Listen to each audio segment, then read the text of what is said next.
प्रियो आप सबको जय मसीह की परमेश्वर आप सबको बहुत आज से आशीष दे। एक प्रश्न मैं आज आपसे पूछना चाहता हूँ कि आप मिनिस्ट्री के बारे में क्या समझते हैं।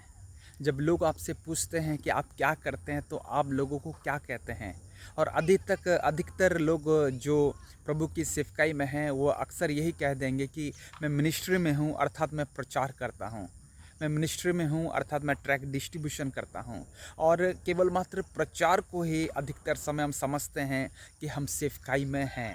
और जब हम अपने आप को देखते हैं तो उठता हुआ भी देखना चाहते हैं और हम समझते हैं कि मुझे स्टेज में तो होना चाहिए क्योंकि मैं बड़ा प्रचारक हूँ। और यही सेवकाई है। और इसी कारण आज के समय में बहुत सारे युवा लोग, लड़के लोग, बहुत सारे व्यक्ति आज के समय में यही सोच रहे हैं कि केवल मात्र प्रचार करना ही सेवकाई है। और इसी कारण वे स्टेज में उठना चाह रहे हैं, स्टेज में दिखना चाहते हैं। लेकिन मैं आपसे एक बात कहना चाहता हूँ कि अब्राहम ने कौन सा प्रचार किया, इसहाक ने कौन सा प्रचार किया, दानियल ने कौन सा प्रचार किया, यूसुफ ने कौन सा प्रचार किया कि उनके बारे में लिखा हुआ है कि वे यीशु मसीह नहीं परमेश्वर के वे सेवकाई करते थे।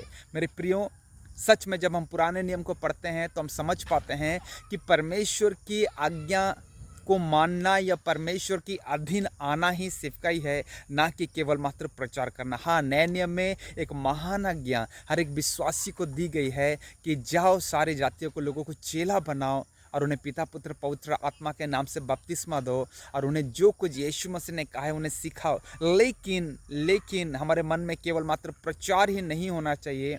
केवल मात्र ये नहीं सोचना चाहिए कि स्टेज के ऊपर में खड़े होकर यीशु मसीह के बारे में बताना ही सेवकाई है, लेकिन यीशु मसीह के अधीन रहकर यीशु मसीह के आज्ञा को मानना भी सेवकाई है। और ये सेवकाई की बहुत बड़ी स्तर है। जैसे कि हम लोगों के लिए प्रार्थना कर सकते हैं, लोगों के लिए हम सांत्वना दे सकते हैं, लोगों को हम लोगों के लिए कुछ भली वस्तुओं को दे सकते हैं, हम लोगों के पास जाकर काउंसलिंग कर सकते हैं, उनके लिए दुआ कर सकते हैं। इस प्रकार की बहुत सारी बातें हैं और उनको हमको करने की भी आवश्यकता है, ना कि केवल मात्र प्रचार कि यीशु आपसे प्यार करता है और यीशु आपको बचाना चाहता है। सो होप, मैं आशा करता हूँ अब मिनिस्ट्री के बारे में समझ गए हैं कि केवल मात्र प्रचार करना ही मिनिस्ट्री नहीं है, लेकिन मिनिस्ट्री एक बहुत बड़ा विषय है जिसको हमको समझना पड़ेगा।